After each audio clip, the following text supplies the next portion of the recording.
லட்சியம் எங்கள் கண்ணிலே நிறைவேறிடும் அந்த நாளிலே உலகம் போற்றிடும் எங்கள் பள்ளியே எஸ்ஆர்டி. கல்வி பண்புகளை கண்ணின போற்று பள்ளிகள் யாவையும் கைவசமாக்கு. பள்ளியின் பேரை கேட்டால் சொல்லு SRT.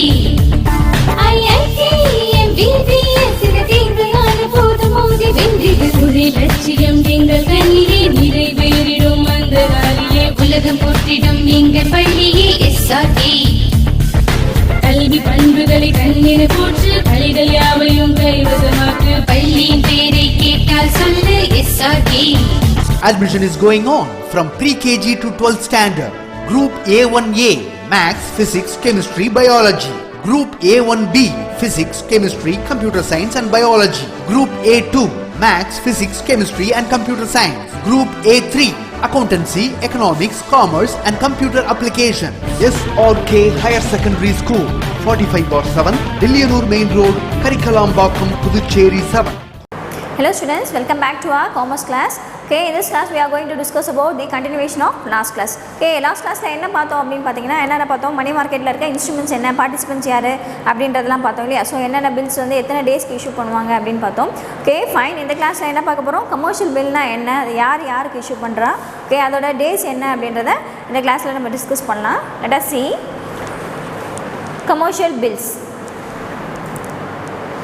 A bill of exchange issued by a commercial organization to raise money for short term needs. என்ன சொல்கிறாங்க, கமர்ஷியல் பில்ன்றது ஒரு பில் ஆஃப் எக்ஸ்சேஞ்ச். அது யார் இஷ்யூ பண்ணுவாங்க அப்படின்னு பார்த்தீங்கன்னா கமர்ஷியல் ஆர்கனைசேஷன். எதுக்காக, to raise money for short term needs. So அவங்களோட குறுகிய கால பண தேவை இருக்குல்லையா, ஸோ அதை பூர்த்தி செய்கிறதுக்காக என்ன பண்ணுறாங்க, இந்த மாதிரி பில் ஆஃப் எக்ஸ்சேஞ்சை இஷ்யூ பண்ணுறாங்க. ஓகே, யார் இஷ்யூ பண்ணுறாங்கன்னா இந்த கமர்ஷியல் ஆர்கனைசேஷன். ஃபைன்.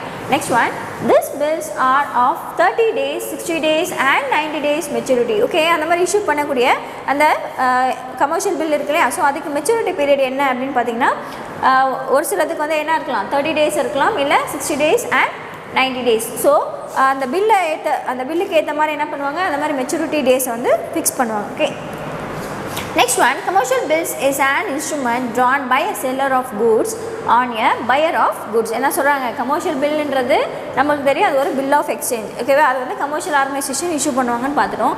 ஓகே, யாருக்கு கொடுக்கறது அப்படின்னு பார்த்தோன்னா பில் ஆஃப் எக்ஸ்சேஞ்ச் வந்து ஒரு இன்ஸ்ட்ருமெண்ட் அப்படின்றது நம்மளுக்கு தெரியும் இல்லையா. ஸோ அந்த இன்ஸ்ட்ருமெண்ட்டை யார் ட்ரா பண்ணுறா அப்படின்னா ட்ரான் பை அ செல்லர். ஓகேவா, எந்த ஒரு பொருளை விற்கிறாங்க இல்லையா, ஸோ அந்த செல்லர் தான் என்ன பண்ணுவாங்க, இந்த கமர்ஷியல் பில்லை ட்ரா பண்ணுவாங்க. எதுக்காக, யாருக்காக அப்படின்னு பண்ணால் on a buyer of goods. Okay, அவங்களோட குட்ஸுக்கு வாங்குறாங்களே, அவங்களோட குட்ஸை வாங்குறாங்களே, யார் வாங்குறா, பையர். ஸோ அவங்களுக்கு எழுதி கொடுக்குறது தான் என்னது அப்படின்னா commercial bill. Okay, so simple commercial பில்லுன்றது ஒரு bill of exchange.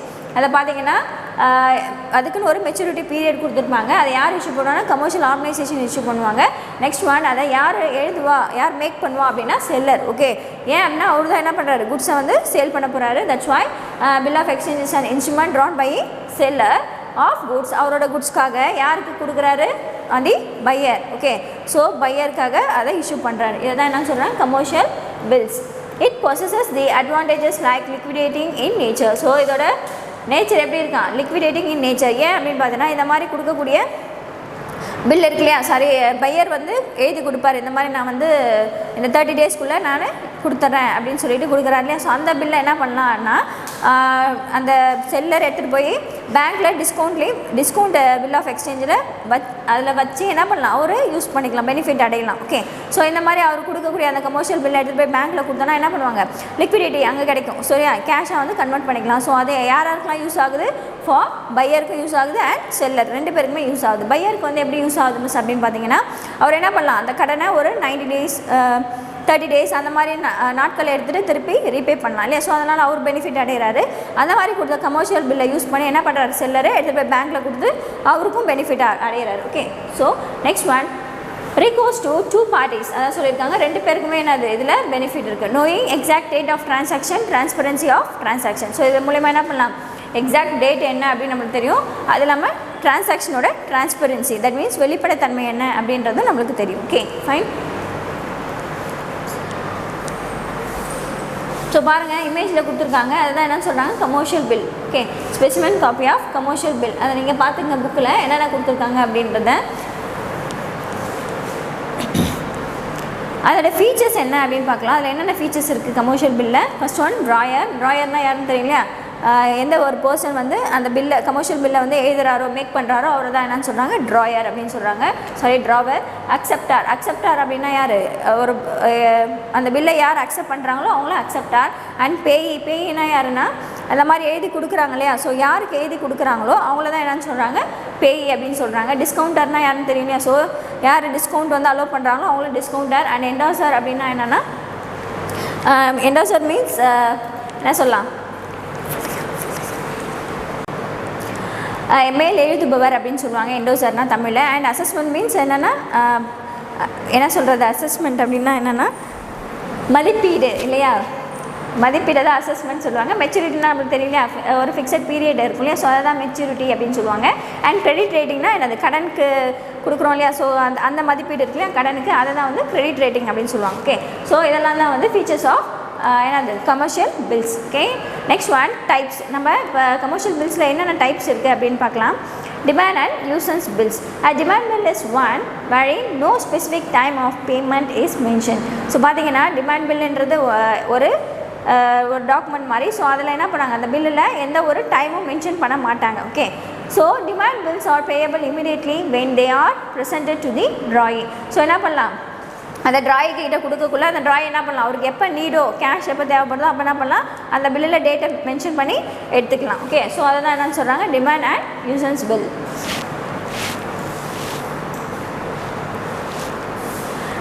And second one is clean bills and documentary bills. Okay, clean பில்ஸ்னால் என்ன? டாக்குமெண்ட்ரி பில்ஸ்னால் என்ன?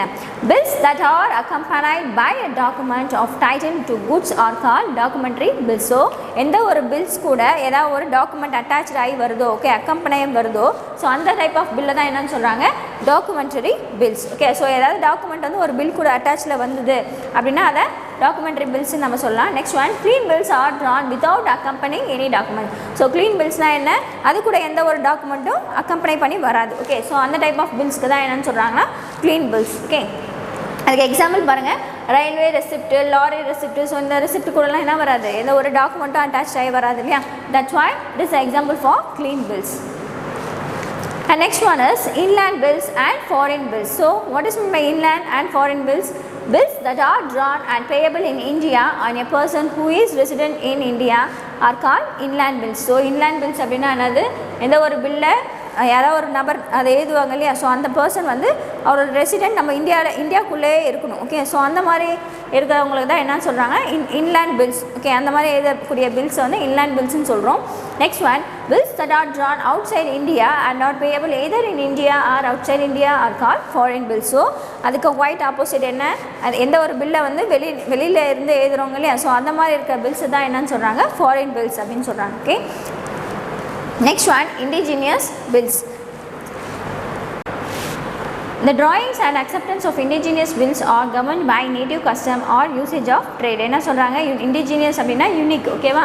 ஸோ இந்த டைப்ஸ் ஆஃப் பில் வந்து எப்படி இருக்கும் அப்படின்னா யூனிக்காக இருக்கும். அது எப்படி வந்து அக்செப்ட் பண்ணுறாங்க அப்படின்னா அவங்களோட நேட்டிவ் கஸ்டம். ஸோ அவங்களோட நேட்டிவ்ல எப்படி இது பண்ணுறாங்களோ அந்த மாதிரி. அண்ட் யூசேஜ் ஆஃப் ட்ரேடில் எப்படிலாம் யூஸ் பண்ணுறாங்க அந்த பில்லை அதுக்கு தகுந்த மாதிரி என்ன பண்ணுறாங்க இந்த அக்செப்டன்ஸ் இருக்கும். ஓகேவா? Next one accommodation and supply bills.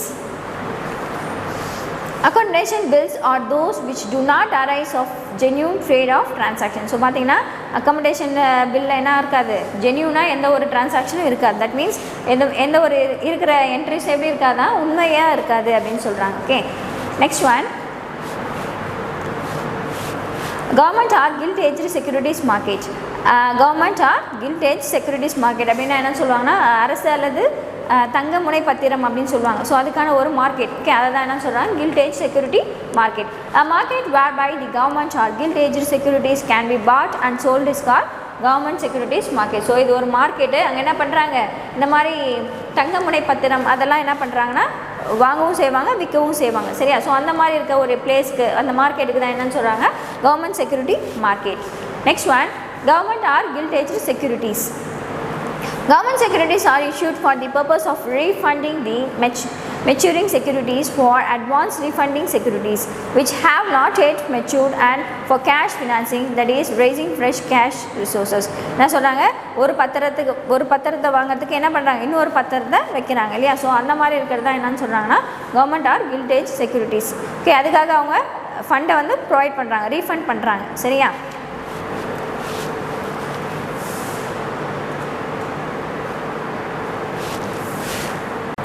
So next characteristics. Okay, government securities plays a significant role in Indian money market. So என்ன வந்து இந்தியன் மணி மார்க்கெட்டில் எது வந்து ரொம்ப சிக்னிஃபிகண்ட் ரோலில் இருக்குது அப்படின்னு பார்த்தீங்கன்னா இந்த கவர்மெண்ட் செக்யூரிட்டிஸ். ஓகேவா, நம்ம பார்க்குறது மணி மார்க்கெட் இல்லையா. ஸோ இப்போ மணி மார்க்கெட்டில் government securities place a significant role.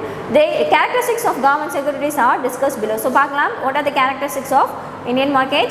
First one is agency. ஏஜென்சினா யாருன்னு தெரியல. ஸோ அவங்கள பற்றி கொடுத்துருக்காங்க.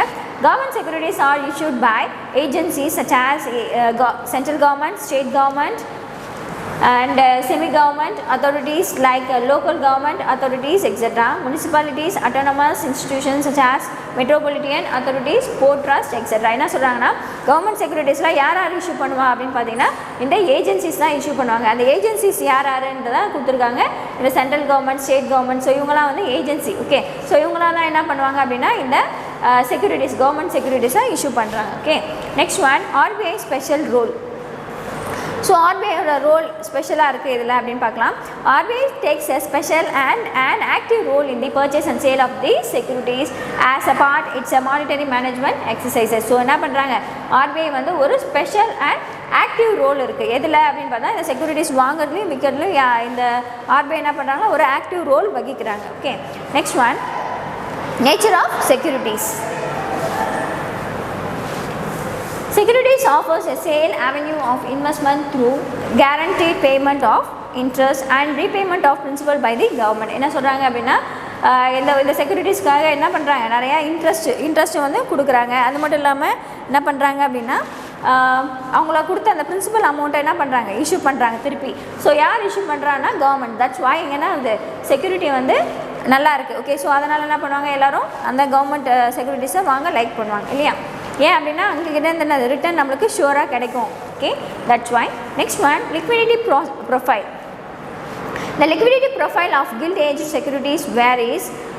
According to liquidity profile of securities issued by central government is high. So பார்த்தீங்கன்னா லிக்விடிட்டி மீன்ஸ் அந்த நீர்மை தன்மைன்னு சொல்லுவோம் இல்லையா. ஸோ அந்த மாதிரி கில்டேஜ் செக்யூரிட்டிஸ் அந்த தங்கமுனை பத்திரமத்திலே அதுக்கான ப்ரொஃபைல் எப்படி இருக்குது அப்படின்னா ரொம்ப லிக்விடிட்டியாக இருக்குது. தட் மீன்ஸ் நீர்மை தன்மை வாய்ந்ததாக இருக்குது அப்படின்னு சொல்கிறாங்க. அது மட்டும் இல்லாமல் இந்த மாதிரி இருக்கக்கூடிய லிக்விடிட்டி ப்ரொஃபைலை யார் இஷ்யூ பண்ணுறா, சென்ட்ரல் கவர்மெண்ட். ஓகேவா, ஸோ சென்ட்ரல் கவர்மெண்ட் இஷ்யூ பண்ணுறாங்க. அது எப்படி இருக்குது அப்படின்னா ஹை பொசிஷனில் இருக்குது. Okay, next one tax rebate.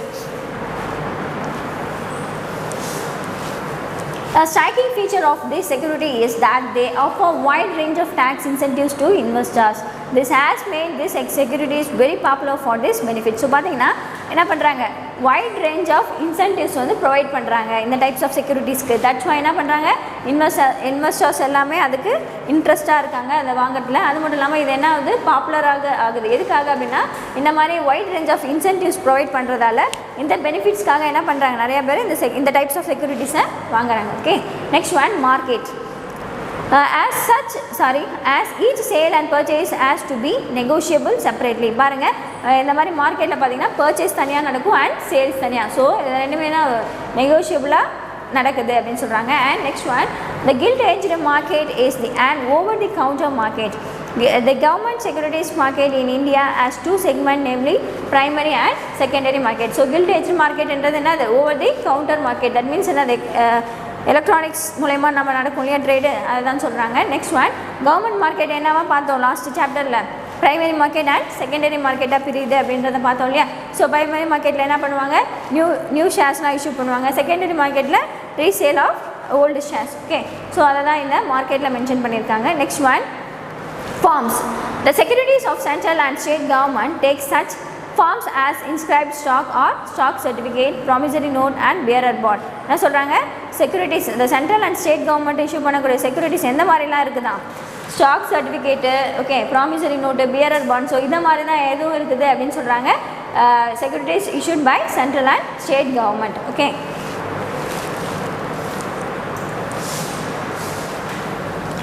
Participants, eighth one is participant. The participant in government securities market include the government sector comprising central and state government whose holding represents governmental transfer of resources. இதை சொல்கிறாங்க participant யாரெல்லாம் சொல்கிறாங்க government securities மார்க்கெட்டில் government sector comprising central and state government. So இவங்க எல்லாருமே என்னவாக இருக்காங்க ஒரு பார்ட்டிசிபெண்ட்டாக இருக்காங்க. அது மட்டும் இல்லாமல் அவங்க என்ன பண்ணுறாங்க அப்படின்னா கவர்மெண்ட் ரிசோர்ஸஸ் இருக்கு இல்லையா, ஸோ அதை ட்ரான்ஸ்ஃபர் பண்ணிக்கிறாங்க. ஓகே, ஸோ அதை தான் மென்ஷன் பண்ணியிருக்காங்க. Next one trading. Although the secondary market for government securities is narrow, small and less active, banks and corporate holders who purchase and sell government securities on the stock exchange participate in trading. Okay, even though secondary market la இருக்கக்கூடிய government securities ரொம்ப நேரோ, அதாவது குறுகிய தன்மை வாய்ந்ததாக இருந்தாலும் என்ன பண்ணுறாங்க பேங்க்ஸ் அண்ட் கார்ப்பரேட் ஹோல்டர்ஸ்லாம் இருக்காங்க இல்லையா, அவங்க என்ன பண்ணுறாங்க அதை வாங்கி விற்கவும் செய்கிறாங்க. ஓகே, ஸோ அது நேரோவாக இருந்தாலும் அது லெஸ் ஆக்டிவாக இருந்தாலும் என்ன பண்ணுறாங்க அதை பர்ச்சேஸ் அண்ட் சேல் பண்ணுறாங்க. Okay, next one issue mechanism. The Public Debt Office PDO of the RBI undertakes to issue government securities. So இந்த PDO இருக்காங்களே பப்ளிக் டெப்ட்ஸ் ஆஃபீஸ், இவங்க என்ன பண்ணுறாங்க அப்படின்னா கவர்மெண்ட் செக்யூரிட்டிஸ் எல்லாத்தையும் இஷ்யூ பண்ணுறது யாரோட வேலை, இவங்களோட அண்டர்டேக்கிங்ஸில் இருக்குது. Okay, next one issue opening. A notification for the issue of the securities is made a few days before the public subscription is open. என்ன சொல்கிறாங்கன்னா இந்த மாதிரி நோட்டிஃபிகேஷன் வரும் இல்லையா, ஸோ அது எப்போ வரும் அப்படின்னு பார்த்தீங்கன்னா சப்ஸ்கிரிப்ஷன் ஓப்பன் பண்ணுறதுக்கு முன்னாடி ஒரு 2-3 நாள் முன்னாடி ஃபியூ டேஸ் பிஃபோரே என்ன பண்ணுவாங்க இந்த நோட்டிஃபிகேஷனை வெளிப்படுத்துவாங்க. சரியா, ஸோ அதான் சொல்கிறாங்க notification for the issue of the securities. So செக்யூரிட்டிஸ்க்கான நோட்டிஃபிகேஷனை எப்போ தான் இஷ்யூ பண்ணுவாங்களாம் few days before the public subscription is open. So public subscription பார்க்கறதுக்கு கொஞ்ச நாளுக்கு முன்னாடி தான் என்ன பண்ணுவாங்க இந்த நோட்டிஃபிகேஷனை வெளியிடுவாங்க. Okay,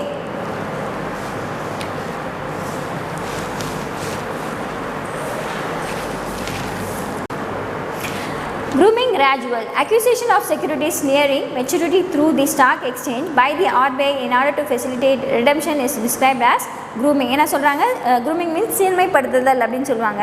so acquisition of securities nearing maturity. So எந்த ஒரு செக்யூரிட்டி வந்து மெச்சூரிட்டி டேட்டை வந்து டச் பண்ண போகுதோ, ஸோ அந்த டைப்ஸ் ஆஃப் செக்யூரிட்டிஸ்லாம் என்ன பண்ணுவாங்க இந்த ஆர்பிஐ வந்து அதுக்கு ஒரு ஃபெசிலிட்டிஸ் ப்ரொவைட் பண்ணுவாங்க. ஓகேவா, ஸோ அதுக்கு தான் என்ன சொல்கிறாங்க அப்படின்னா grooming gradual. Okay, so maturity பீரியடை அச்சீவ் பண்ணுறதுக்கு போகக்கூடிய செக்யூரிட்டிஸ்க்குலாம் நிறைய ஃபெசிலிட்டிஸ் ப்ரொவைட் பண்ணுவாங்க. அதை தான் வந்து இந்த க்ரூமிங் கிராஜுவல் அப்படின்னு சொல்கிறாங்க. அது யார் பண்ணுவாங்கன்னா ஆர்பிஐ. ஓகே, நெக்ஸ்ட் ஒன் ஸ்விட்சிங். The purchase of one security against the sale of another security carried out by the RBI in the secondary market as part of its open market operation is described as switching. என்ன சொல்கிறாங்க ஒரு செக்யூரிட்டியை வாங்குறதுக்காக என்ன பண்ணுறாங்க இன்னொரு செக்யூரிட்டியை sale பண்ணுறாங்க. Okay, அது எங்கே நடக்குது அப்படின்னா எங்கள் செகண்டரி மார்க்கெட்டில் ஆர்பிஐ வந்து இந்த ஸ்விட்சிங் என்ற மெத்தட் மூலயமா நடக்குது. ஓகேவா, ஸோ ஆர்பிஐ வந்து செகண்டரி மார்க்கெட்டில் இந்த ஸ்விட்சிங் என்ற பார்ட்டை வந்து டிஸ்கிரைப் பண்ணியிருக்காங்க. ஸோ அது மூலயமா என்ன பண்ணுறாங்க ஒரு செக்யூரிட்டியை விற்று இன்னொரு செக்யூரிட்டியை வாங்குறாங்க. ஓகே, ஸோ அதுக்கு தான் என்னன்னு சொல்கிறாங்கன்னா ஸ்விட்சிங் அப்படின்னு சொல்கிறாங்க. Next one auctioning. ஆக்ஷனிங்னா என்னன்னு தெரியும்ல, ஏலம் விடுறாங்க இல்லையா, ஸோ அதை தான் ஆக்ஷனிங் சொல்கிறாங்க. A method of trading whereby merchants bid against one another and where the securities are sold to the highest bidder is known as auctioning. So என்ன பண்ணுறாங்க செக்யூரிட்டிஸ் வந்து ஏலம் விடுவாங்க. ஸோ ஏலம் விடக்குள்ள என்ன ஆகுது ஒருத்தவங்க இன்னொருத்தவங்கள மாற்றி அந்த ஏலத்தை எடுப்பாங்க இல்லையா, ஸோ அந்த மாதிரி எடுக்கக்குள்ள யார் வந்து அதிகமான ரேட்டுக்கு ஏலத்தை எடுக்கிறாங்களோ அந்த செக்யூரிட்டிஸ்க்கு அவங்களுக்கு தான் அந்த செக்யூரிட்டிஸ் போய் சேரும் இல்லையா. ஸோ அதுக்கு தான் என்னன்னு சொல்கிறாங்க ஆக்ஷனிங் அப்படின்னு சொல்லியிருக்காங்க. Okay, okay students, today's class is over. அது மட்டும் இல்லாமல் இந்த சாப்டரும் முடிஞ்சிருச்சு. ஓகே ஃபைன், நம்ம நெக்ஸ்ட் கிளாஸில் என்ன பண்ணலாம் நியூ சாப்டர் ஸ்டாக் எக்ஸ்சேஞ்சை பார்க்கலாம். Okay, thank you. Character, knowledge, confidence. SRK Higher Secondary School, Curriculum Parker. I love my school, SRK. Best of the best is SRK. Bright future means SRK. Quality education, SRK. Knowledge forever, last forever. Faithful friends to see the portion. Lovely teachers and promise them. What's the culture we will start? I love my school, SRK. Best of the best is SRK. Bright future means SRK. Quality education, SRK. Admission is going on from pre-KG to 12th standard. Group A1A, Maths, Physics, Chemistry, Biology. Group A1B Physics, Chemistry, Computer Science and Biology. Group A2 Maths, Physics, Chemistry and Computer Science. Group A3 Accountancy, Economics, Commerce and Computer Application. SRK Higher Secondary School, 45/7, Dillianur Main Road, Karikalambakkam, Puducherry 7.